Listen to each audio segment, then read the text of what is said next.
Chapter 10. How to find and fix the causes of your bad habits. In late 2012, I was sitting in an old apartment just a few blocks from Istanbul's most famous street, Istiklal Caddesi. I was in the middle of a 4-day trip to Turkey and my guide, Mike, was relaxing in a worn-out armchair a few feet away. Mike wasn't really a guide. He was just a guy from Mane who had been living in Turkey for 5 years, but he offered to show me around while I was visiting the country, and I took him up on it. On this particular night, I had been invited to dinner with him and a handful of his Turkish friends. There were 7 of us, and I was the only one who hadn't, at some point, smoked at least 1 pack of cigarettes per day.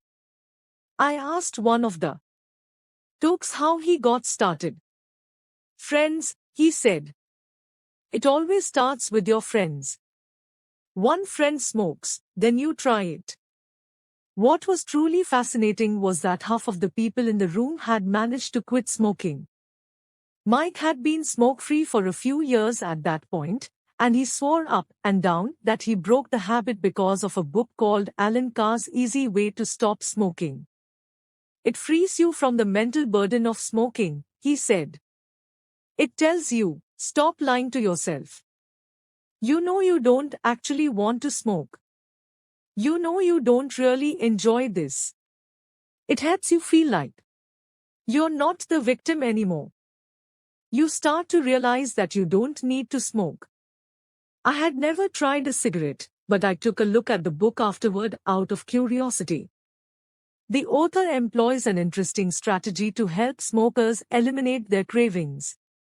He systematically reframes each cue associated with smoking and gives it a new meaning.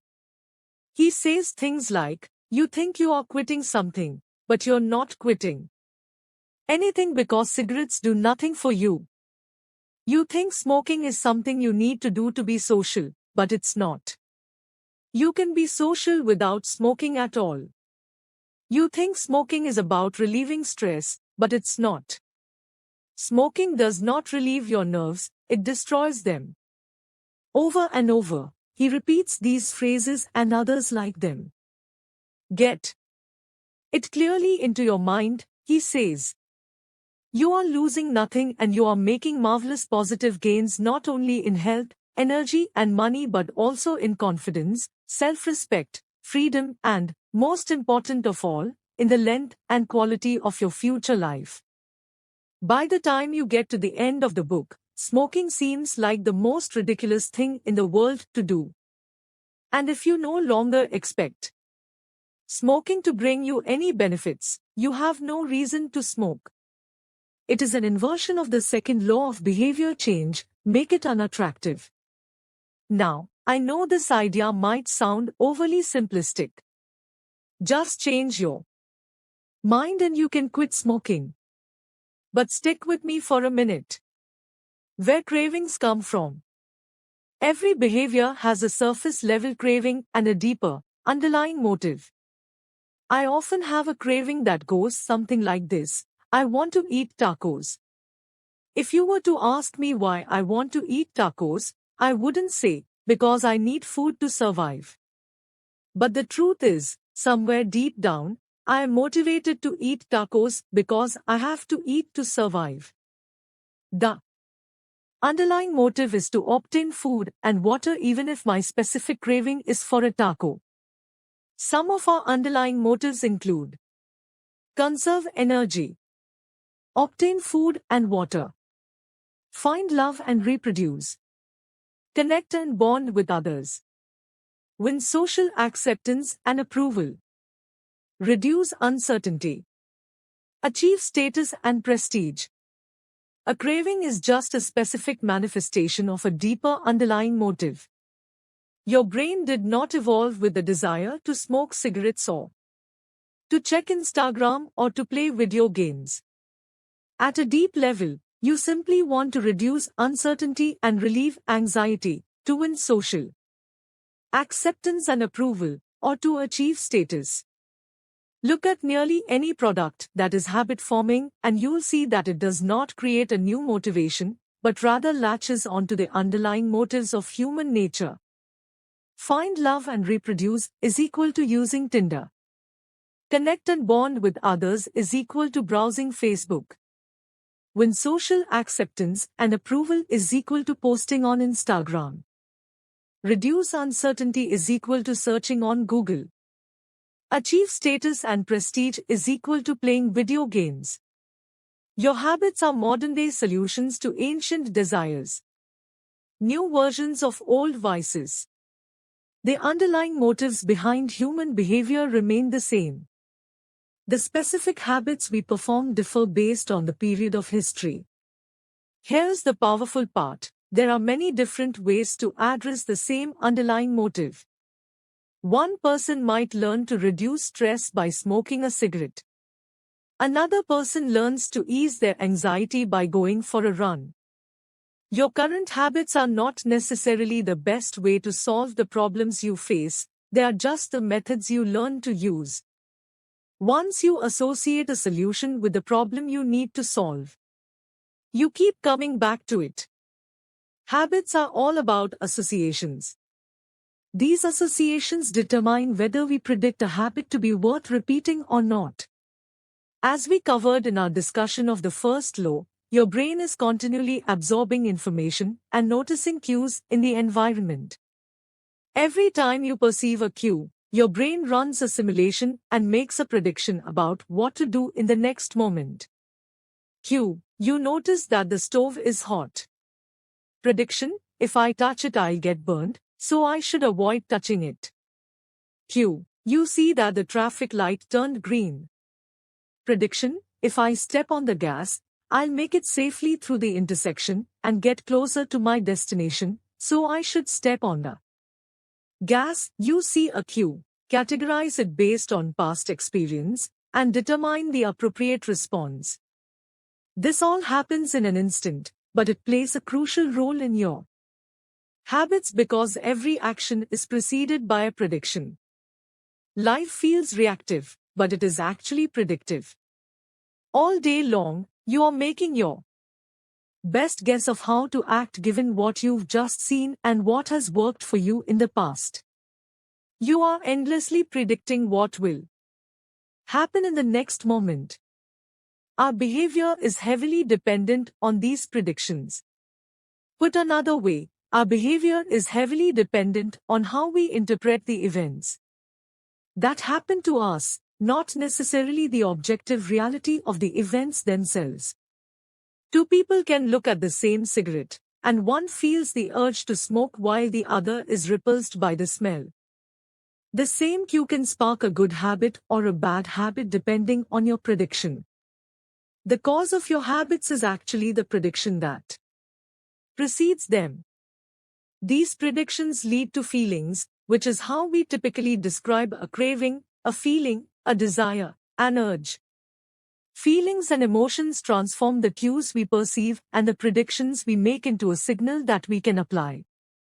They help explain what we are currently sensing. For instance, whether or not you realize it, you are noticing how warm or cold you feel right now. If the temperature drops by 1 degree, you probably won't do anything. If the temperature drops 10 degrees, however, you'll feel cold and put on another layer of clothing. Feeling cold was the signal that prompted you to act. You have been sensing the cues the entire time, but it is only when you predict that you would be better off in a different state that you take action. A craving is the sense that something is missing. It is the desire to change your internal state. When the temperature falls, there is a gap between what your body is currently sensing and what it wants to be sensing. This gap between your current state and your desired state provides a reason to act. Desire is the difference between where you are now and where you want to be in the future. Even the tiniest action is tinged with the motivation to feel differently than you do in the moment. When you binge eat or light up or browse social media, what you really want is not a potato chip or a cigarette or a bunch of likes. What you really want is to feel different. Our feelings and emotions tell us whether to hold steady in our current state or to make a change. They help us decide the best course of action. Neurologists have discovered that when emotions and feelings are impaired, we actually lose the ability to make decisions. We have no signal of what to pursue and what to avoid. As the neuroscientist Antonio Damasio explains, it is emotion that allows you to mark things as good, bad, or indifferent. To summarize, the specific cravings you feel and habits you perform are really an attempt to address your fundamental underlying motives. Whenever a habit successfully addresses a motive, you develop a .cr having to do it again. In time, you learn to predict that checking social media will help you feel loved or that watching YouTube will allow you to forget your fears. Habits are attractive when we associate them with positive feelings, and we can use this insight to our advantage rather than to our detriment. How to reprogram your brain to enjoy hard habits. You can make hard habits more attractive if you can learn to associate them with a positive experience. Sometimes, all you need is a slight mindset shift. For instance, we often talk about everything we have to do in a given day. You have to wake up early for work. You have to make another sales call for your business. You have to cook dinner for your family. Now, imagine changing just one word. You don't have to.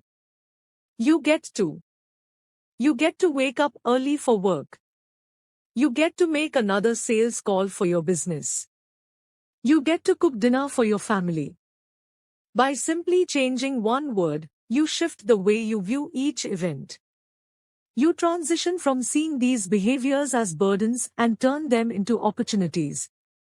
The key point is that both versions of reality are true. You have to do those things, and you also get to do them. We can find evidence for whatever mindset we choose. I once heard a story about a man who uses a wheelchair. When asked if it was difficult being confined, he responded, "I'm not confined to my wheelchair. I am liberated by it. If it wasn't for my wheelchair, I would be bedbound and never able to leave my house." This shift in perspective completely transformed how he lived each day. Reframing your habits to highlight their benefits rather than their drawbacks is a fast and lightweight way to reprogram your mind and make a habit seem more attractive. Exercise. Many people associate exercise with being a challenging task that drains energy and wears you down. You can just as easily view it as a way to develop skills and build you up. Instead of telling yourself I need to go run in the morning, say it's time to build endurance and get fast. Finance. Saving money is often associated with sacrifice. However, you can associate it with freedom rather than limitation if you realize one simple truth: living below your current means increases your future means. The money you save this month increases your purchasing power next month. Meditation. Anyone who has tried meditation for more than 3 seconds knows how frustrating it can be when the next distraction inevitably pops into your mind.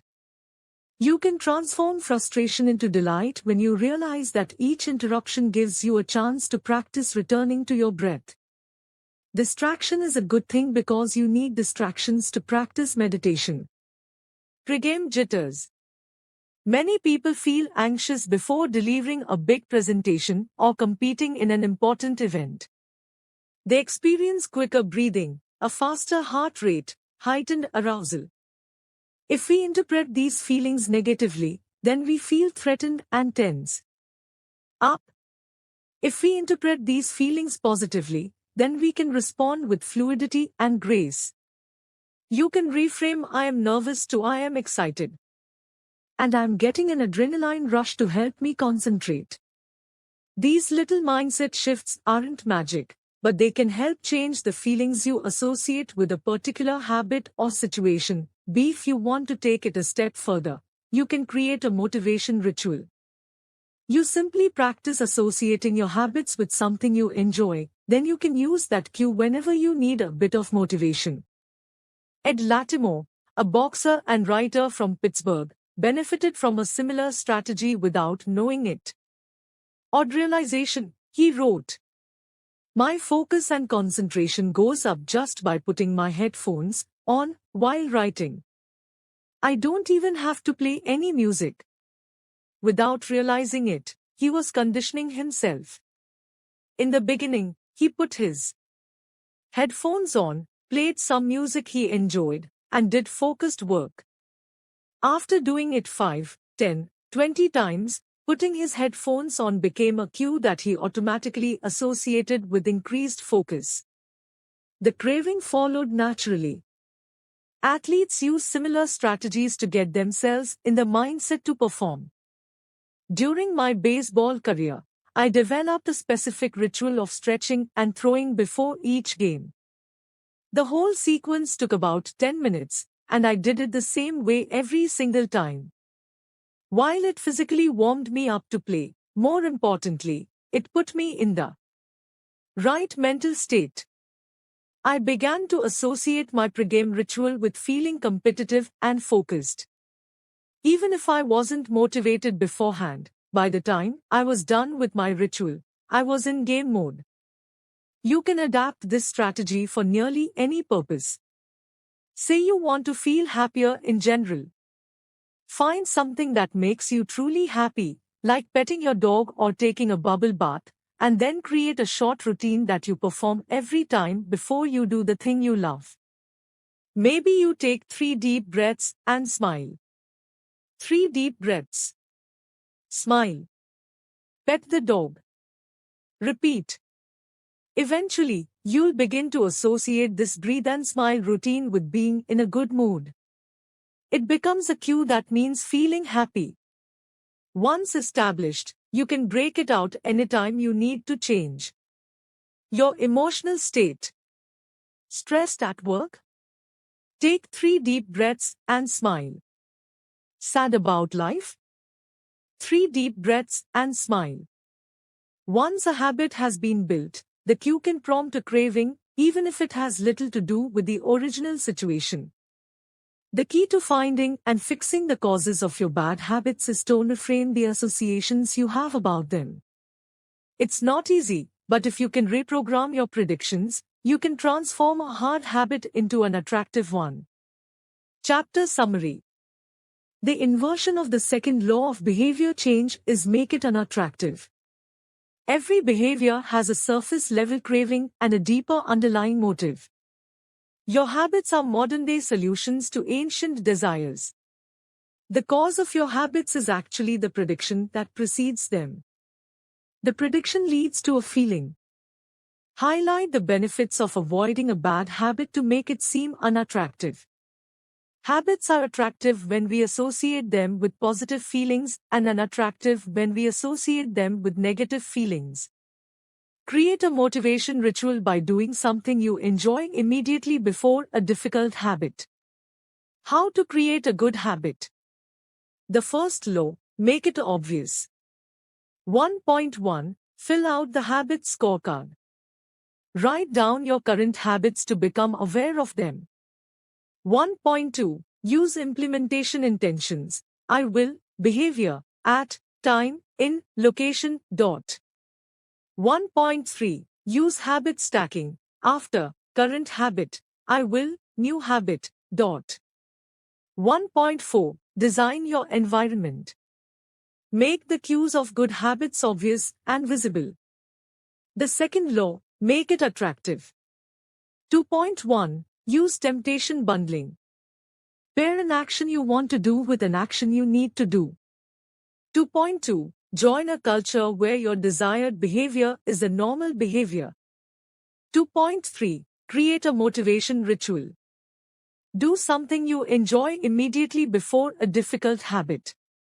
The third law, make it easy. The fourth law, make it satisfying. How to break a bad habit? Inversion of the first law, make it invisible. 1.5. Reduce exposure. Remove the cues of your bad habits from your environment. Inversion of the second law, make it unattractive. 2.4. Reframe your mindset. Highlight the benefits of avoiding your bad habits. Inversion of the third law, make it difficult. Inversion of the fourth law, make it unsatisfying.